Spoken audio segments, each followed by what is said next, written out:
ഇരുചെവി അറിയാതെ ഒപ്പുവെച്ചിട്ട് കാര്യങ്ങൾ വഷളായി എന്ന് കണ്ടപ്പോൾ മന്ത്രി വി ശിവൻകുട്ടിയെ ബലിയാടാക്കി മുഖ്യമന്ത്രി വിദേശത്തേക്കൊരു യാത്ര.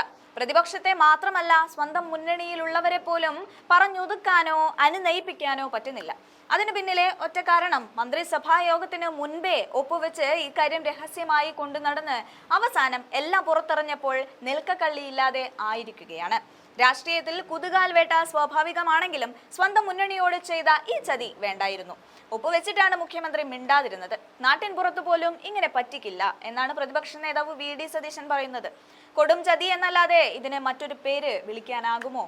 PM ശ്രീയുമായി ബന്ധപ്പെട്ട് വരുന്നത് ഞെട്ടിക്കുന്ന വിവരങ്ങളാണെന്നും എന്ത് സമ്മർദ്ദമാണ് കേന്ദ്രത്തിൽ നിന്ന് ഉണ്ടായതെന്ന് പറയണമെന്നും പ്രതിപക്ഷ നേതാവ് വി.ഡി. സതീശൻ നിരന്തരമായി ഉന്നയിക്കുന്ന കാര്യമാണ്.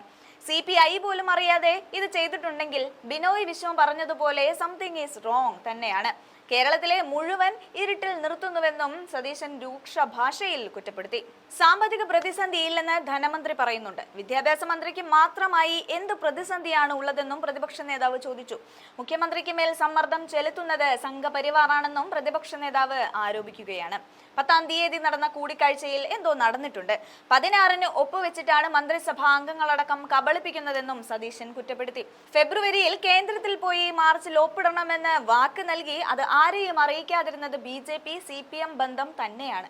ഇതിന് പിന്നിലെ ദുരൂഹത പുറത്തു കൊണ്ടുവരണമെന്ന് തന്നെയാണ് സതീശൻ പറയുന്നത്. ആ ദൃശ്യങ്ങൾ കാണാം. അതൊക്കെ അവര് തീരുമാനിക്കട്ടെ, ഞങ്ങൾക്ക് നോ കമന്റ്സ്. അതെല്ലാം അവര് തീരുമാനിക്കട്ടെ. അവരെ അപമാനിച്ചു എന്നുള്ള സത്യമാണ്. എന്നിട്ട് ഏത് CPI എന്നും ചോദിച്ചു. അതിനേക്കാൾ കൂടുതൽ അവരെ അവമാനിക്കുന്ന എന്തിനാ? അവരുടെ മന്ത്രി ഇതിൽ ഒപ്പുവെക്കരുതെന്ന് മന്ത്രിസഭയിൽ പറയുമ്പോൾ ഇത് ഒപ്പുവെച്ചിട്ടാണ് മുഖ്യമന്ത്രിയും വിദ്യാഭ്യാസ മന്ത്രിയും അത് അറിഞ്ഞുകൊണ്ട് മിണ്ടാതെ അവിടെ ഇരുന്നു എന്ന് പറയുന്നത് എന്തുമാത്രം കബളിപ്പിക്കല.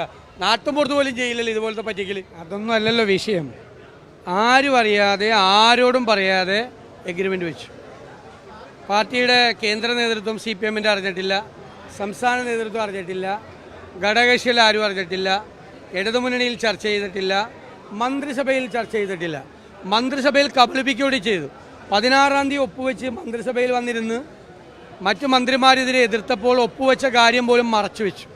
അപ്പോൾ കൂടെയുള്ള എല്ലാവരെയും കബളിപ്പിച്ചു. ഇപ്പോൾ ഇന്നലെ വെളിവായി, ഇന്നലെ കേന്ദ്ര വിദ്യാഭ്യാസ സെക്രട്ടറി വെളിപ്പെടുത്തിയത് എന്താ? കഴിഞ്ഞ വർഷം തന്നെ മാർച്ചിൽ തന്നെ കേരളം സന്നദ്ധത പ്രകടിപ്പിച്ചിരുന്ന. പിന്നെ ആരെ കബളിപ്പിക്കായിരുന്നു ഇത്രയും നാൾ? ഫെബ്രുവരി 8-ാം തീയതിയാണ് 2024 കേരള ഗവൺമെൻറ്റിൻ്റെ നേതൃത്വത്തിൽ കേന്ദ്രത്തിനെതിരായി സമരം ചെയ്ത്, അല്ലേ? പാർലമെൻറ്റ് ഇലക്ഷന് മുമ്പ്.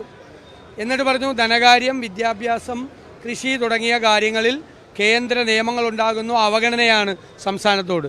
ഡൽഹി മുഖ്യമന്ത്രി കെജ്രിവാളിനെ വിളിച്ചു പ്രസംഗിപ്പിച്ചു.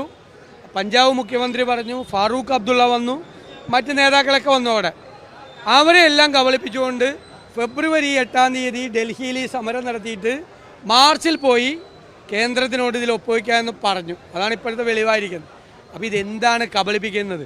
മുഖ്യമന്ത്രി പ്രധാനമന്ത്രിയെയും ആഭ്യന്തരമന്ത്രിയെയും കണ്ടതിന് ശേഷം എന്തു മാറ്റമാണ് പെട്ടെന്ന് ആരും അറിയാതെ, അതാണ് സംഭവം, അത്രയേ ഉള്ളൂ. ആരും അറിയാതെ എന്തുകൊണ്ട് എഗ്രിമെൻ്റ് വെച്ചു, അതിനാണ് തുറന്നു പറയേണ്ടത്. അപ്പം ഞങ്ങളുടെ ഒരു ആരോപണമുണ്ട്, BJPയും CPMും തമ്മിലുള്ള ഒരു അവിഹിതമായ ബാന്ധവുമുണ്ട്. പ്രത്യേകിച്ച് മുഖ്യമന്ത്രി പിണറായി വിജയൻ SNC ലാവ്ലിൻ കേസിൽ ഉൾപ്പെടെ മറ്റ് കേന്ദ്ര ഏജൻസികൾ അന്വേഷിച്ച കേസുകളിൽ ഉൾപ്പെടെ പരസ്പരം ഒരു സഹായ സംഘം ഇവർ പ്രവർത്തിക്കുന്നുണ്ട്. അതൊന്നും കൂടി അടിവരയിടുന്ന രീതിയിലാണ് ഇപ്പോൾ വന്നിരിക്കുന്ന വിവരങ്ങളെല്ലാം. ഇനിയിപ്പോൾ ഇവർ സ്ലോ ഡൗൺ ചെയ്യുമോ? സ്കൂളിൻ്റെ ലിസ്റ്റ് ഒപ്പിട്ടിട്ടാണ് വന്നിരിക്കുന്നത്. അത് പാടില്ല എന്ന് മന്ത്രിമാരടക്കം പറയുമ്പോഴാണ് ഇത് ചെയ്തിരിക്കുന്നത്. അതൊക്കെ അവർ തമ്മിൽ തീർക്കേണ്ട വിഷയമാണ്. പക്ഷേ എല്ലാവരെയും ഇരുട്ടിൽ നിർത്തിയാണ് ഈ തീരുമാനം എടുത്തത്. അത് യാഥാർത്ഥ്യമാണ്.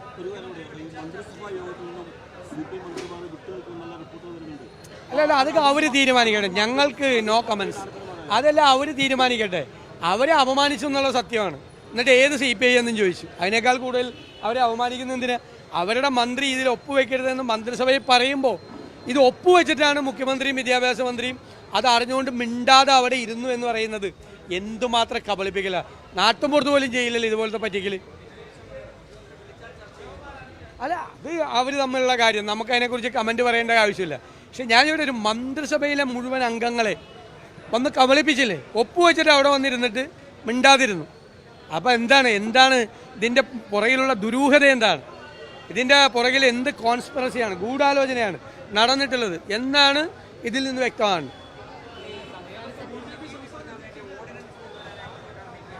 എങ്ങനെ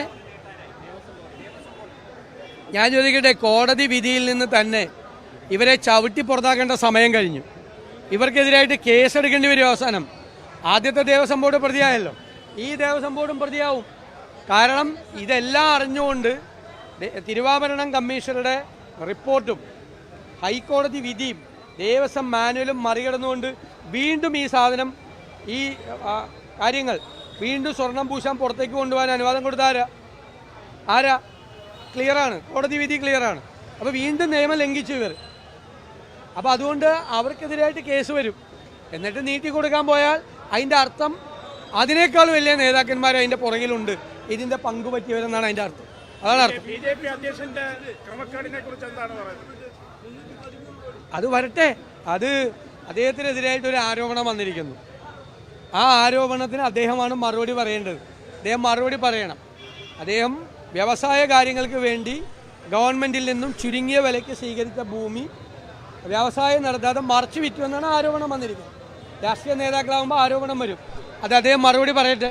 അദ്ദേഹം മറുപടി പറയണം, ഞാനല്ലാതെ. അദ്ദേഹം മറുപടി പറയട്ടെ, അദ്ദേഹത്തിന് എന്താണ് പറയാനുള്ളതെന്ന് പറയട്ടെ. ഇതാണ് ആരോപണം. ആരോപണത്തിന് അദ്ദേഹം മറുപടി പറയണം.